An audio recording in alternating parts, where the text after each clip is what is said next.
like women get out of relationships and they're like, who am I going to live with? Who am I going to be with? Who's going to, be a father to my child? And I'm like, chill, because you got to like really recuperate and recover first. You should spend time alone before moving on. But I can understand like companionship is a human need, and like, people really push towards it because we're just biologically designed to want it. I want to emphasize when I speak to women, like there is a time and place, right? You have to be healthy internally to be able to receive a healthy partner and then in turn make it into a healthy relationship. When you're in like this la la land of like just, in a relationship, you're newly in, and like you feed yourself some false narratives and you start to believe them. And we as women, we do that a lot as well. Like we just need to see things for what they are sometimes versus like feeding ourselves these narratives that are just like not truthful at all. Hi everyone, and welcome back to another episode of What's Brown Got to Do with It. So today I am joined by a very special guest. Many of you may know her as an influencer, as a real estate broker by day. She's also the author of the Muslim Girlfriend's Guide series to divorce. Most importantly, she's a full-time mom. So it's my pleasure to welcome Saira Hayat Khan. Saira, thank you so much for joining us today. Thank you for having me. Hi, I'm so excited. Me too. So when I was thinking and curating topics that I wanted to kind of talk about and touch on, when it came to the podcast, divorce, single parenting, and just women empowerment was really like high on my list. Right. And you came to mind straight away because I've personally been following you for years. I feel like I've seen your journey, and, I'm so happy to, mashallah, like see you in the place that you're in now. But I know it's been a journey for you. It is definitely a journey. Yeah. You don't just wake up and get to a point where you're like, okay, but yeah, it definitely is a journey. Oh, exactly. And I feel like it just, there were so many parallels between our kind of own experiences. So you were like number one on my list to speak to about this. And when you said yes, I was like over the moon. I didn't even have to, convince you. So thank you so much for being here today. Well, so let's appreciate you thinking of me. No, my pleasure. So let's talk a little bit about your journey. Let's start from there. How long have you been divorced? So I essentially got divorced. It's funny because I got married in 2009 and I married out of my choice. I met this guy that was great. He's still great. And we got married. I was 22 years old. He was 27. And we didn't spend too much time together. I kind of like brought him home to my dad after 30 days of knowing him. And we stayed married for a good 4 or 5 years. And then we took a separation for a year. And in that separation, we realized that we actually want to try to work it out. So we got back together. We had a baby. And then we realized it really wasn't working. So we split up permanently in 2018. I believe my daughter was 13 months. So in 2018, It's been how long? I lost track, like 5-6 years. Yeah, it's been, probably around that time. Okay, so like, how was that for you? I mean, having a child in the mix and so young, that's right. That's really hard. I was 30 years old when I had her, so I don't feel like it was young because by then I had seen so much. From I think my mom, when I got married, she was sick, so I saw her be sick, and then I saw my dad pass away, and then 9 months later, my mom passed away. And so you grow up a lot in the midst of those experiences, right? And then I had a struggling marriage, and then I had a baby. I had a struggling pregnancy. It was a very difficult pregnancy, and then a difficult time while she was 12 months because obviously I was struggling in my marriage. And so when I took the decision to split, it was obviously very scary at the time. I didn't know what I was signing up for. I was kind of like a spoiled housewife who was, very oblivious to what kind of payments were to be made, what kind of bills were due. I didn't know anything about, finances. Whatever money I made, I was able to keep to myself. I didn't have to contribute it to the household, which he was great for. But when we split, obviously there's a little bit of a transition period where you kind of have to figure everything out. Mm, So in the midst of just even beyond finances, just, how to take care of my daughter on my own. I didn't have a parent's house. Girls technically sometimes, majority of the time, they'll get divorced and then they'll go back to their parents' houses, right? So there's that comfort, mm, security blanket. I didn't have that. I had three brothers who were all married, had their own families, who were supportive emotionally and with their time, and great sisters-in-law. I had great, extended family who was supportive. And that was the biggest thing for me. I deal with girls and I speak to women now who don't have supportive families. And I'm just like, I mm, don't know how you manage. I have this one girl that I'm currently working with, and her mom, she's in an abusive relationship, and her mother is telling her to stay. And I'm just like, mm, how? Like, I have a daughter of my own. And if she one day came to me and was like, he's beating me up, he's not loyal, he is not contributing financially to the household, mm, I would be like the first one to save her. So, of mm, course, so when you're going through the natural process of divorce, you are very fearful of the unknown. You're fearful of the future. You're fearful of how society will, deem you, how they'll look at you, mm, and how you'll just manage day to day responsibilities. mm. I do think that a lot of people stay in marriages, whether it's abusive, like physically, mentally, emotionally, anything like that, because of the fear of the unknown. So, Mhm. I was myself married for 10 years, and Yeah. looking back at it, it was a dead marriage from day one. Hmm. It was literally 9 years too many. But Hmm. um and I've always was very strong, very independent. I was, working, earning financially. I was providing Hmm. for everybody. Hmm. But it was always like, but what's going to happen if he's not there? Right. um and I find that when I talk to women, they're just so fearful of like, but what's going to happen to me? So that like the abuse is coming, the emotional abuse, whatever it is, you expect that, but not knowing what life will be like walking away, it's sad that that's actually scarier, or more daunting than actually being so unhappy. Yeah. So it's there's a term called toxic dependency, right? And Mm, when you are in a toxic marriage, which a lot of us have seen ourselves, whether it's a marriage or a relationship, we kind of build this dependency on our partner, and it's really all in our head. Like, what value are they even mm, bringing to your life that you're dependent on, right? And I remember I was once speaking to a therapist, and she was like, "What are you holding on to?" And I'm just like, like, no. What did I say to her? I was venting about, oh, he doesn't do this and he doesn't do that, or doesn't take out the garbage, or doesn't, clean up after himself. And she's like, that's not what you need a marriage for. You don't need a marriage for someone to take mm, the garbage out. Like, what kind of value does he bring to your life emotionally and like mentally? And how is he good for your self development and growth? And I couldn't think of a thing, you know? And yeah. but as our, the thing with South Asian women is we are really nurtured into thinking that a marriage or a relationship is very defining of who you are. And Mm, I have just come into a healthy not marriage, a relationship yeah. now, and I see how my audience has kind of changed their tune with me. They're so Mm, interested in what's happening. Sorry, they're so interested in what's happening, and like all my questions, I do these weekly question and answers, and mm, majority of them are about my relationship. And I'm just like, there's so much more that I bring to the table or offer the world beyond my relationship status.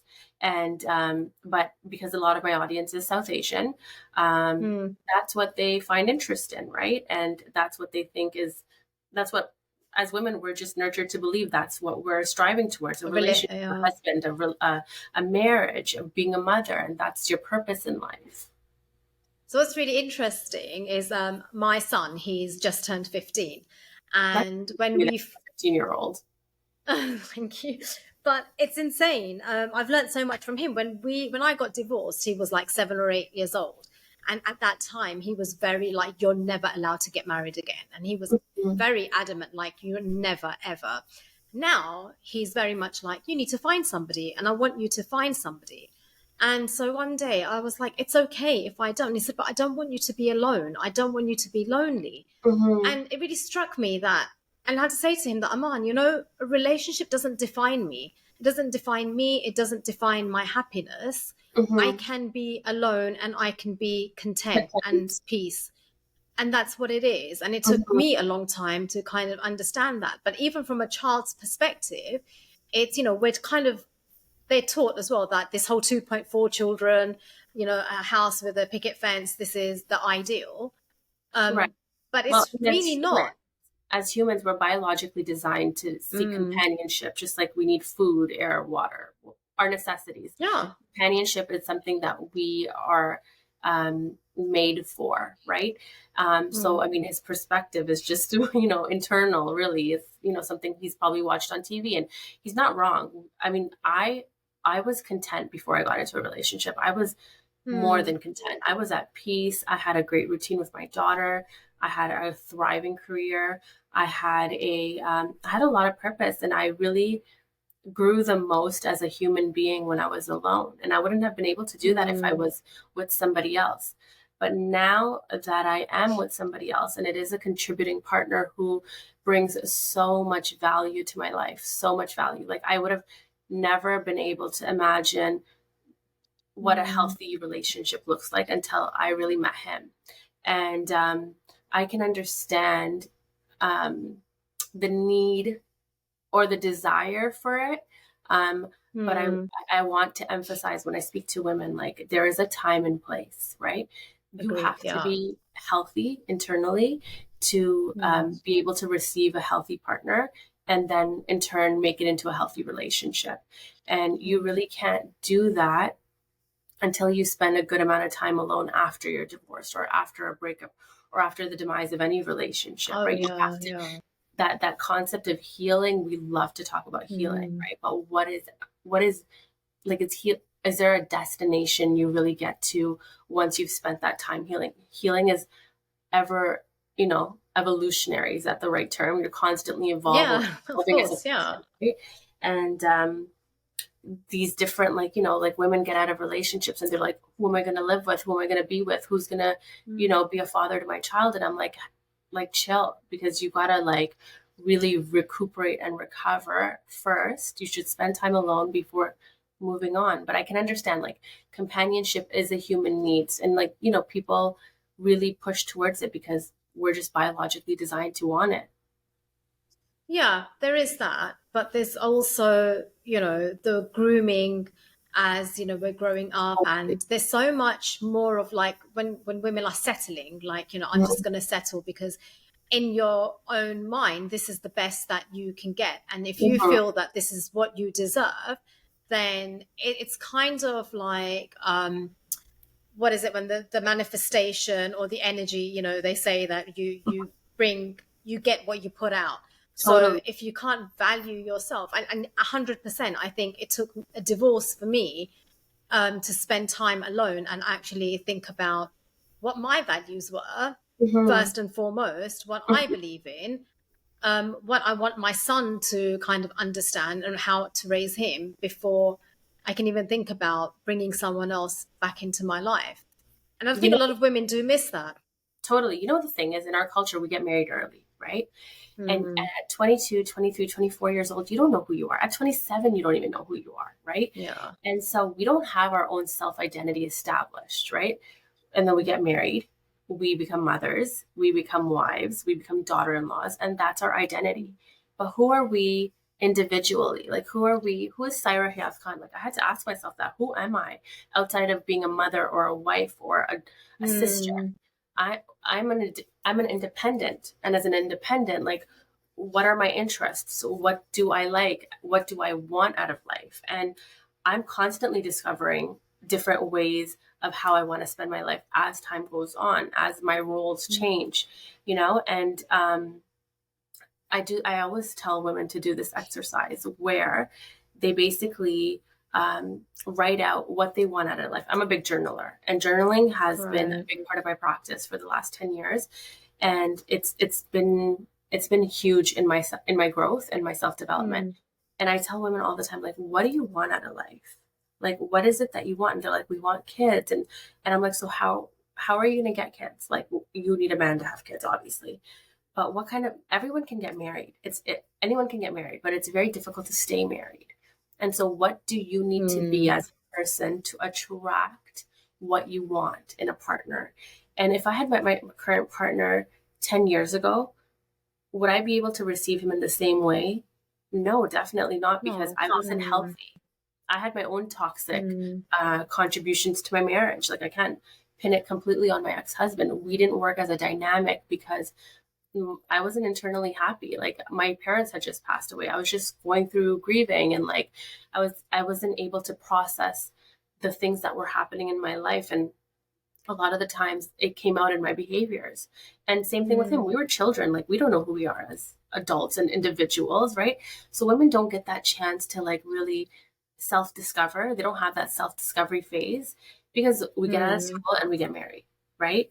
But if you really Yeah. truly spend that time alone and you're beneficial with how, like, productive with how you spend that time, you can really go on this like incredible journey of self-discovery and establish who you are as an independent, and then be able to go into a relationship attracting naturally what you are and what you deserve. Well, yeah, exactly what you deserve. I live I live in the Middle East, and I don't have any family here. All my family is back home Oh in my God. London. Yeah, that must be so hard. And so at the beginning, it was really bizarre because I felt like I also had this point to prove that I can manage on my own and I Yeah, can be the best mom. And, I mean, credit where it's due. My ex husband, he was a great dad, he was a great right, father, but he was very hands on when he was in our life. right, And then he, after our divorce, like he kind of stopped being hands on, like he disappeared, and it's more of a, relationship of convenience, I would say. But it was a point to me, I had to this point to prove, like, no, I can do everything on my own and I don't need anybody. I would burn myself to the ground. And, right, like I'm going to work, I'm going to school, I'm going to all the football matches, I'm, doing my life revolved around my child. right, And some parents used to say to me that, listen, if you want to just leave, have him sleep over at ours for a weekend, it's fine. I'm like, no, because God forbid anybody thinks that I have left my child to go out and, do my own thing and I can't mhm, cope and look after my own child and other people are looking after him. So that was really hard because I didn't appreciate the help around and the support around me. It was only after a while when my best friend was like, listen, you need to stop. Like, you need to actually now make time for yourself because your life is revolving around Aman and it's great. But there's going to be a time when he's not going to be there and then you won't know what to do with yourself. I'm right, kind of at that point now. So, like, what do you do? Because you actually co parent and you co right, parent quite well. So, how right. did you learn to let go? Because Raya must have been really young then. I mean, she was Yeah, when you she guys was 13 divorced. months. So letting her go, I mean, at 13 months, and I'll be like, the first to say, when we split, we did not have a very healthy dynamic. It was extremely toxic. It was very power driven. It was egotistical. And Mm, I really had to take a step back and be like, listen, what do you want out of life? Like, I always circle back to that. And I had mm, decided very early on in our divorce that I want a healthy dynamic. Like, I have no ill will towards my ex-husband. I have, and reality is I'm stuck with him forever. Whether I like it yeah. or not, I'm stuck with him forever. And what I have to do is I have to make the best of it. And he was just as involved in her upbringing and he was just as interested. So I know a lot of fathers, they kind of take a step back and, they disappear or whatever. They don't take Mm, on as much responsibility. And I had decided, like, I'm going to do everything in my ability to make sure this guy steps up. And there was a little bit of a point where I had to condition and train him. And then he took on. mm, And I'll be honest, like, I had to keep it cool with his mom. I had to keep it cool with his dad. Um, Whether I agreed with the way certain things mm, unfolded or not, I had a bigger picture in mind. And having that bigger picture allowed me to navigate in a way where I was strategic with my decisions. So not being mm. reactive, not constantly being responsive to every battle, right? And Yeah. allowing myself, and he did the same. I'll be honest, like he was very, um, he still till this day, sometimes when we're feuding about something, we'll be like, oh, he'll be like, okay, listen, this isn't a big deal. Like, why are we fighting? What's the point of fighting? Like, we're on the same page, we're on the same team. And I'll Mm, do that as well. But to circle back, when I essentially got divorced, I had three brothers and three sisters in law who were really incredible. And we all have kids the same age. And I really tapped into my support system. And I think people don't do that enough. And that's what gets them burnt out. I got burnt mm, out. Like, I mean, even with my support system, I got burnt out because having to manage everything that I mean, like, I'll be honest, I don't collect any child support. I don't collect any spousal support. I didn't walk away from my divorce with a dollar. And same. I paid out the house on my own. I bought him out. And, which is what a decision I made. And it was a big pill for me to swallow because having to take on that big of a financial burden. I mean, I live in an I mean, you understand. I live in a, you live in Dubai, right? Mm, And Dubai is a very yeah, expensive place to live from what I gather. And same, I live in Toronto, and Toronto is like our houses here are extremely expensive. So for me to yeah. take on an entire home when I had no background of what kind of financial burden it takes to keep a house. Mm, Um, Taking that on was very difficult. So I was able, thank goodness, like I give a lot of credit to my brothers and my sisters in law for being able to support me. So when I have like a showing, when I have to go to work, I'll call my brother and mm, be like, "No, can I drop her for an hour, 2 hours, 3 hours, whatever it is." I did that. One thing we couldn't get over was sleeping. Like I still have this thing where I can't let her sleep anywhere beyond her dad's house. the dad. Yeah, Mm, and we tried it. Like we tried it very recently, and she just wasn't as receptive to it because she sleeps and then she wakes up and she's just like, I want my mom or I want mm, my dad. And so I've been like kind of have PTSD. So the sleepover thing we haven't been able to manage. But I feel like it does, when they say it takes a village, it really does take a village. And I've been really blessed with having my brothers, one of my brothers moved to Texas, but I have two great brothers and even better sisters-in-law who are so open to loving Raya the way they love their own kids. And so I yeah. have no reservations about dropping her there. Um, and alhamdulillah, like I'm so grateful for that because it's like one of my biggest assets and my biggest blessings. But without them, I really couldn't sleep the same way at night.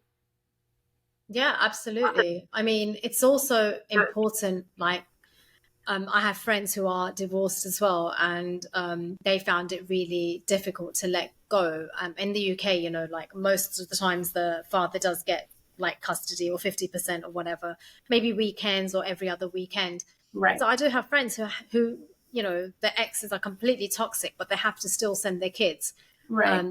to their parents, and changing that mindset. And instead of being like, okay, you know, I have to, my daughter's leaving me and I don't know what to do, actually taking that time out to think like, Mhm.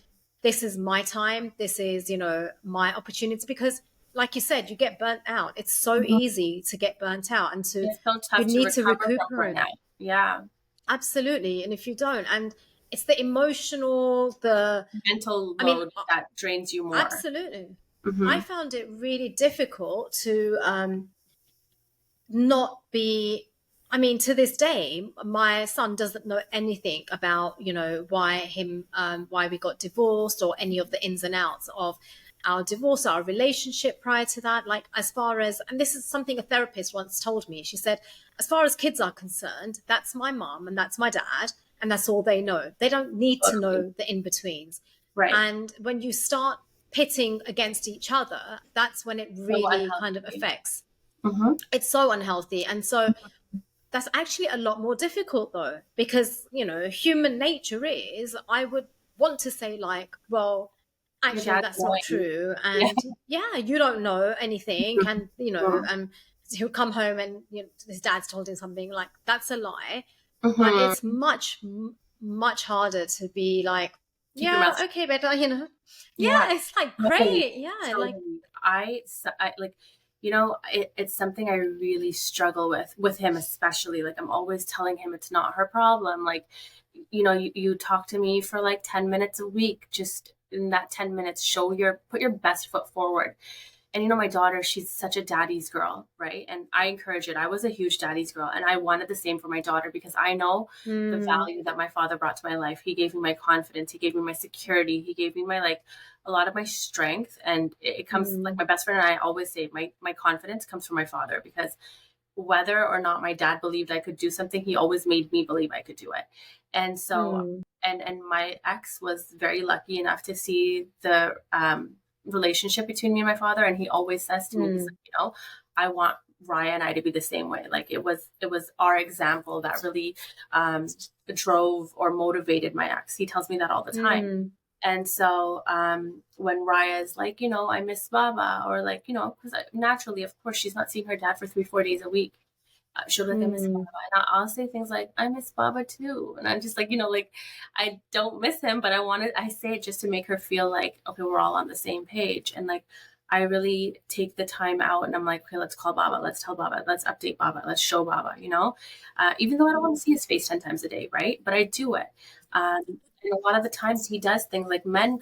I don't feel like fathers are very strategic with their parent, or maybe that's just the case with me, but her mental health is a big priority of mine, especially because they're growing up in this era where everything is digital and accessible at fingertips and all this information overload.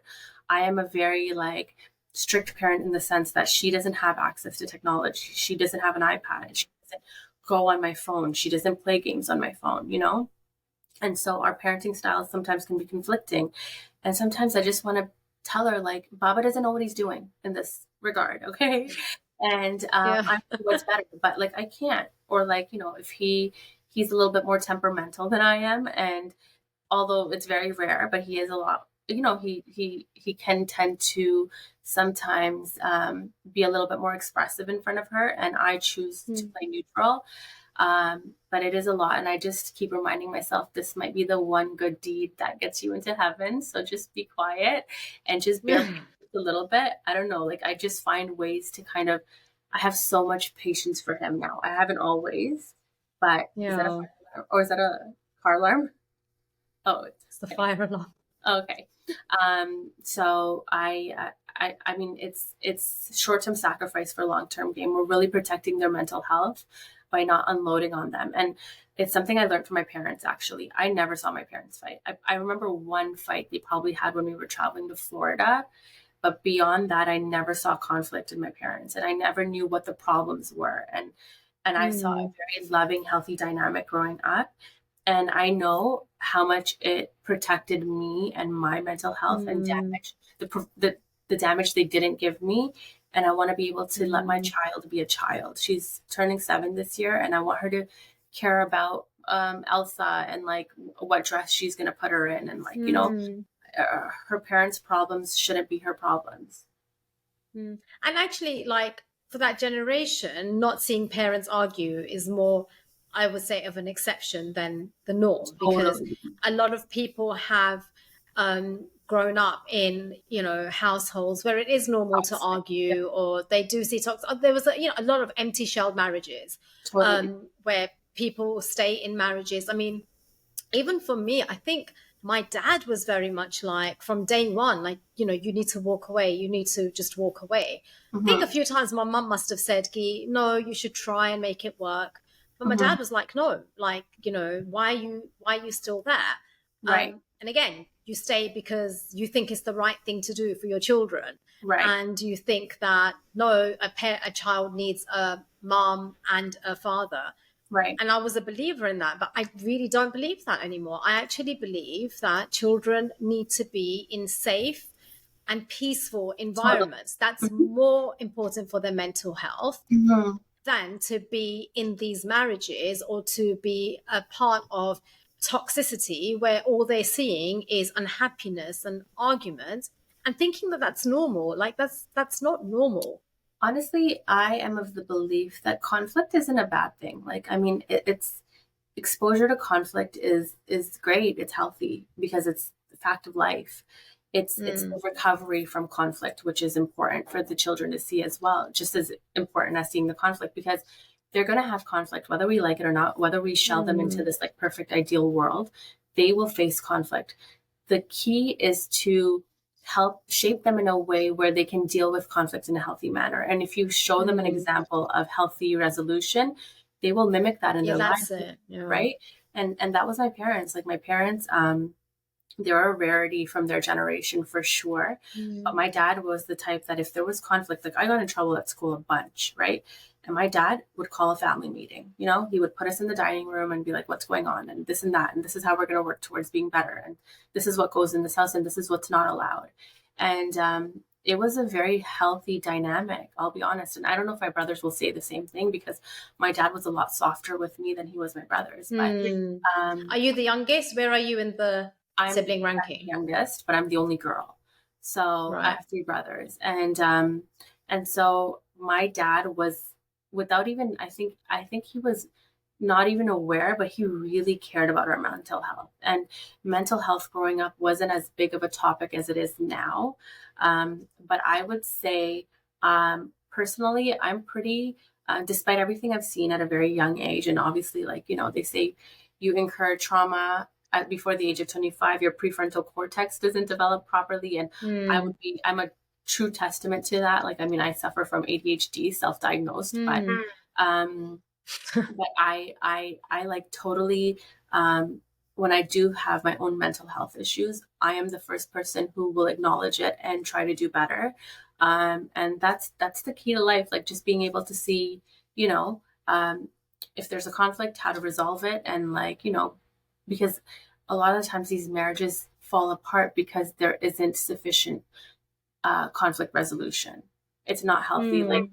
and it's so important because one person can be of a healthy mental state, but if the other person is not willing to receive it or contribute the same, I don't see like a lot of marriages like that working, right? Hmm. Whereas now I'm finally in a healthy dynamic and I see how much my partner brings to the table and I try to match it because he's a lot more mentally healthy than I am for sure.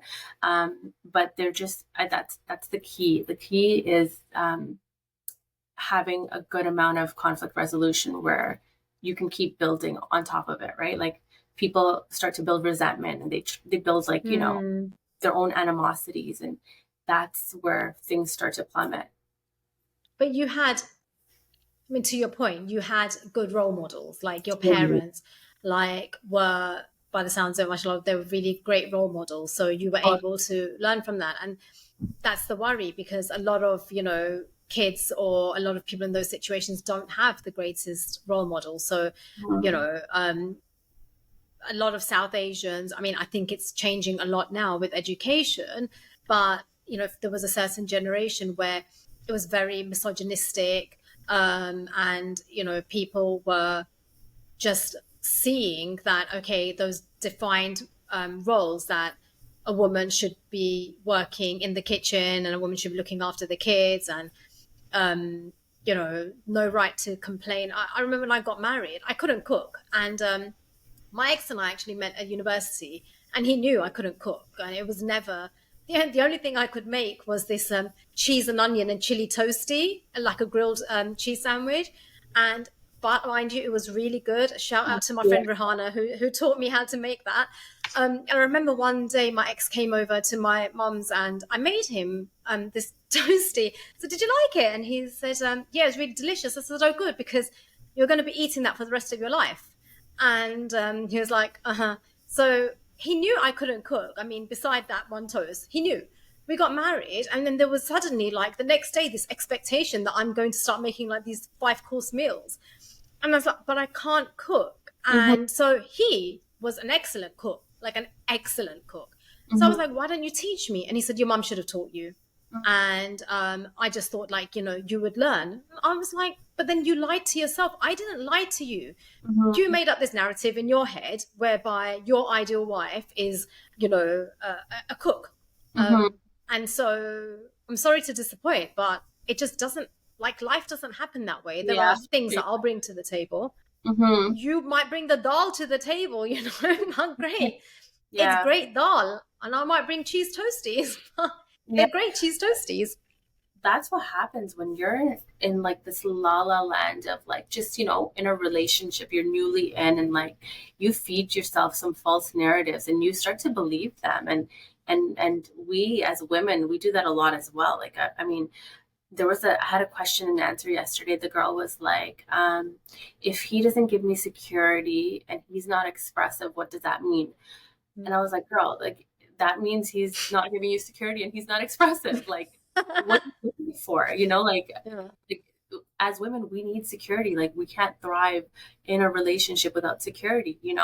And so like we just need to see things for what they are sometimes versus like feeding ourselves these narratives that are just like not truthful at But all. it's also like a lot of women think that, oh, I can change him. He'll Oh change. Like yeah, if I show him enough love and if I I've done show that. him do all I of have done this, that. then it It is. might change It's like things. we love But the projects, reality right? is, it And doesn't change. yeah, no, it doesn't. Like, but the thing is, like, we feel like we want to take on this role, or like, I don't know why we do it, but I always tell women now, I'm like, there was a point in my life when I was like 20, 21, 22. I could afford to take on a project because I was a project, right? I was Mm, okay with settling with someone who had potential. Now, mm, at this age, knowing what I bring to the table, I want someone who's met their potential. I don't want a yeah. project. I want someone that doesn't bring every single thing I want to the table. And I would have thought that was delusional back in the day that Mm. there's certain things that I want. Like I wanted a certain cocktail of men that was very unachievable. And now I've gotten there and I'm just like, it was worthwhile. The wait was worthwhile. Waiting for everything I want and not wasting time and being delusional and picking up these projects was all worth it because And it saves you from a lot of damage. absolutely, and being very clear about what you want. I mean, everyone laughs at her, at this Seema auntie and the Indian matchmaker about that, 60, 70%. But she's Mhm. not actually wrong, because you're What is not I'm going to. familiar. What is her 60-70% rule? Oh, so she, when she does matchmaking, so she asks her clients, like, what is your criteria? So they give this whole list of, like, I want this, this, this, this, this. And so Mhm. she's always like, look, if you might find somebody that meets 60 or 70% of your criteria, Mhm. then that's a winner, because you're not going to find everyone, someone that's going to meet everything, which is true. But it's about, and I think this is again with age, with experience, knowing what we know now, as opposed to when you're younger. And rightly said, when you're younger, you're like, yeah, it is kind of a la la and we'll grow together.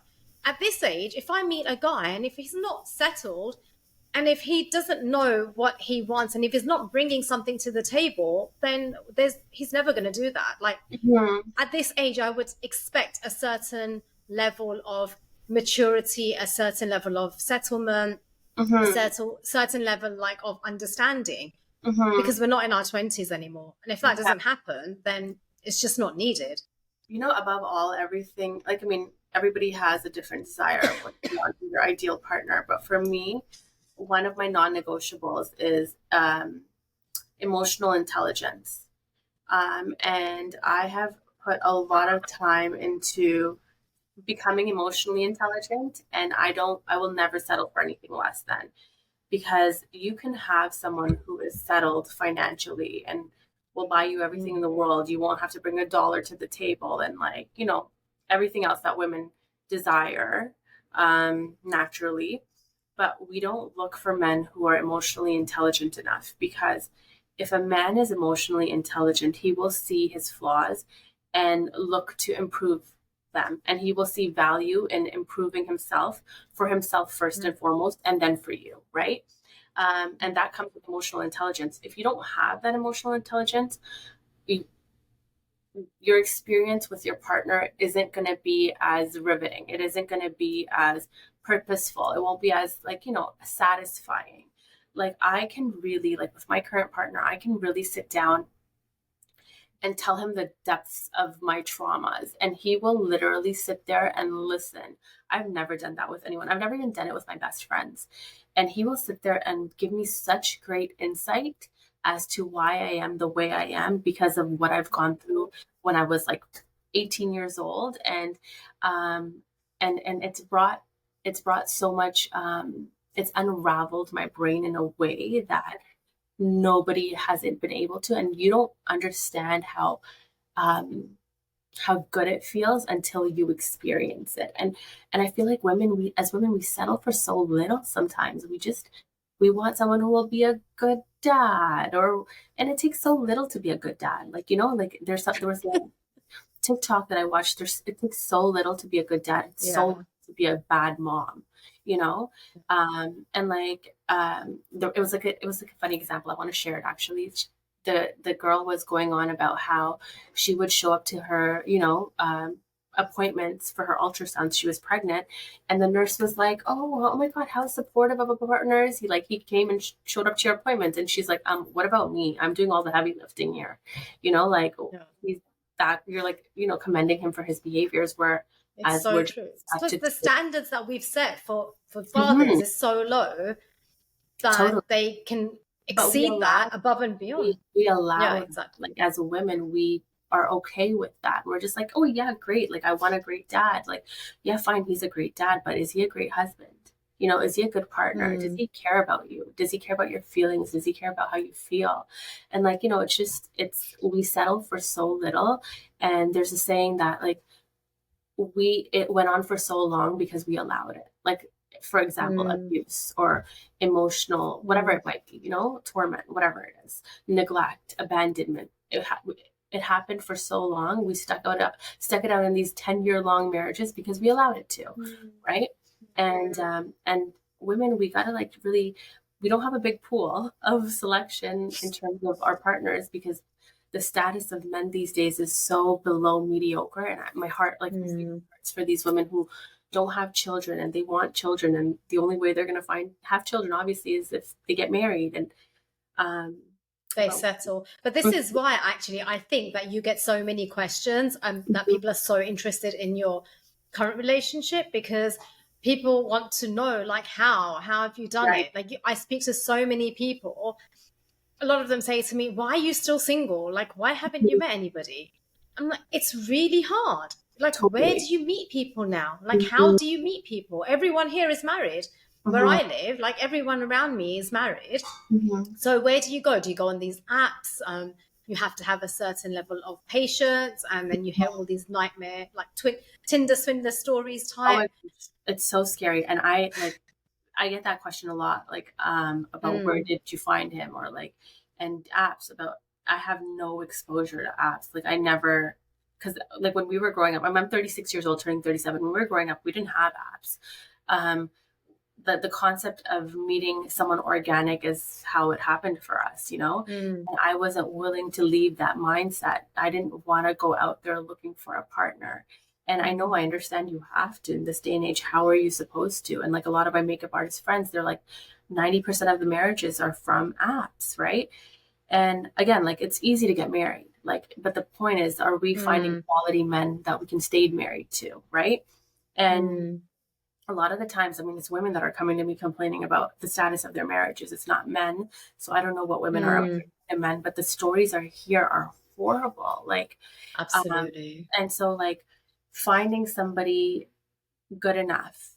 I mean, like, I feel like for me, how it happened to me was extremely organic, like, extremely organic. And like, my like my partner isn't even from here. He grew up in Pakistan, like, he Mm, came to Toronto in like 2000 when he was going to university. He did his last year of high school here, went to UFT, and then he went back to Pakistan, right? And then he came back here mm. just like 4 or 5 years ago. And like, the way we met All was right. not meant for us to be meeting like that. Um, and like, people from back home, they don't have that social or mental awareness, because Mm, their environment doesn't allow it. And where he's from, like, I mean, he grew up in a very toxic environment, right? mm, And just the social setting was very toxic, from what I gather. And the fact that he's picked himself up off of that, and he's become this, honestly, like, I don't want to say it because he's mine, but he is an incredibly amazing human being. Like, he wants mm, good for people. He is honest and truthful, and he thinks about my daughter in ways that I don't even think about her. And like, mm, he has this. He just wants good for everybody, and like, like, he genuinely enjoys wholesome things, right? Has And he been married before? He's been married before. His marriage Okay. wasn't long lasting. I mean, I don't want to say too much about his personal No, life. no, no, that's But fine. But yeah, I think like that's important as well because, you know, a lot of people, again, a lot of men have this mindset that I don't want to meet somebody with a child or someone, a woman that's been married and before. Like, honestly, I was of that mindset. I was like, like I've already had such a difficult time because I've been in survival mode my whole life. I didn't want to take on someone with another child because I didn't think that I could be that kind of mother to mm, somebody else's child because I was just struggling with motherhood on my own to my own child, right? mm, But he is just his brain, mashallah, is just so big, and his heart is mm, so big. Like he really just thinks about the bigger picture in all elements, and it takes a very mm, emotionally intelligent human being to be able to do that, and not mm, try to inflict damage. He literally has zero ego, and for men, ego is like a big killer of their personality. For oh God, yeah. I Oh God, honestly, yeah. I've been exposed to like all kinds of men, especially from the industry that I'm in, like a lot of wealthy men. Mm, Like it's just like at this point in my life, wealth kind of turns me off because um, mm, there's just they don't have that emotional intelligence, mm, whereas because they never have had to, they've worked their whole lives, and mm. people give them instant gratification because they have a certain status. I hate that. Like it's such a turn off. It repulses me. Whereas this guy, he's kind of had it all, done it all, seen it all, and instead of going in a direction where he could have been a very toxic guy. I mean, he's not an ugly guy. Mm, He's not mm. like, I mean, when you look at him, he looks like someone who could be pretty, like, like what they call them F boys, right? But Yeah. he decided to take his own personal development in a completely different direction. And that's why we Mm, were able to attract each other, because we really have spent a lot of time alone, and we didn't go down that path of going from person to person, relationship to relationship. We valued mm. our independence and our alone time and our own growth.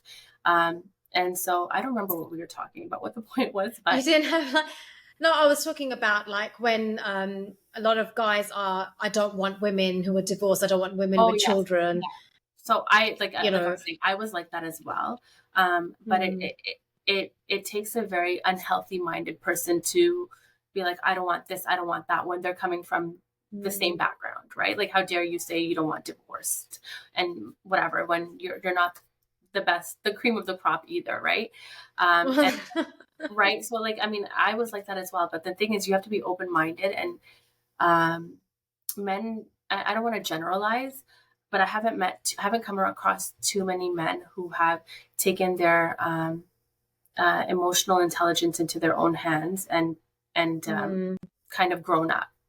I'll be honest, not here, not in yeah. Canada at least. I don't know what it's like in Dubai or the UK. I've had very little exposure to both, but I mean, um, the UK is really difficult because my experience growing up in the UK was just, there was a lot of misogyny. oh There yeah, was a lot of, a lot of people came that migrated to the UK were, just hardworking grafters, not hmm necessarily educated.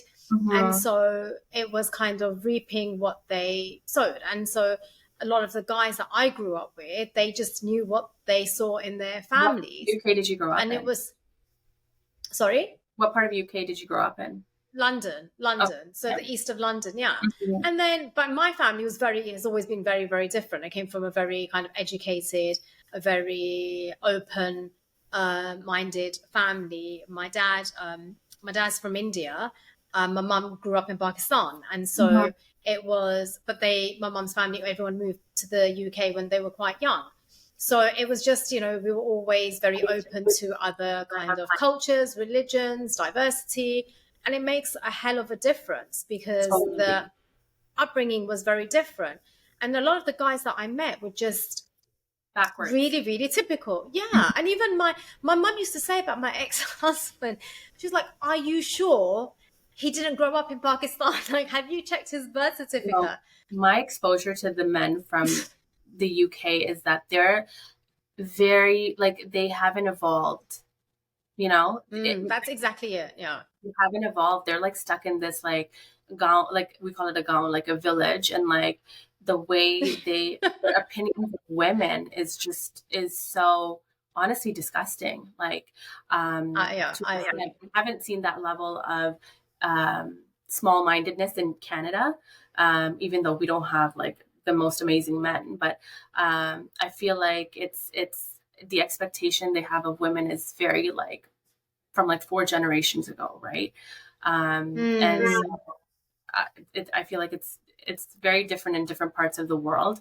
I mean, even like mm, American men, I feel like are a lot more driven in terms of their career mm, versus Canadian men who are kind of like, they're more lax, right? And again, these are all mm. generalizations. This doesn't go, I'm sure there's So no. what's really interesting, living in the Middle East, is that there's such a huge like diaspora here. And so I have met people from everywhere, from Canadians to Americans to, obviously I'm very familiar with the Brits, from India, from Pakistan, and it just, I actually agree with what you're saying, because I Mhm. have like some of my closest friends are from America, and there were the family from Canada, um, and I see all the differences, and I think actually they're so different to the British men, like very, very different. Again, it is a generalization, but I Mhm. feel like I've been around long enough to be able to kind of make that generalization. And Mhm. then, you've got the Pakistanis who are very kind of open, very, I mean, for lack of a better word, not modern, but progressive in a Right. lot of ways. And then I compare it to like the Brits. I'm like, wow, you guys are still like, you're still there. It's Mhm. insane. And Mhm. so part of me is like, I don't know if I'm ever going to meet anybody.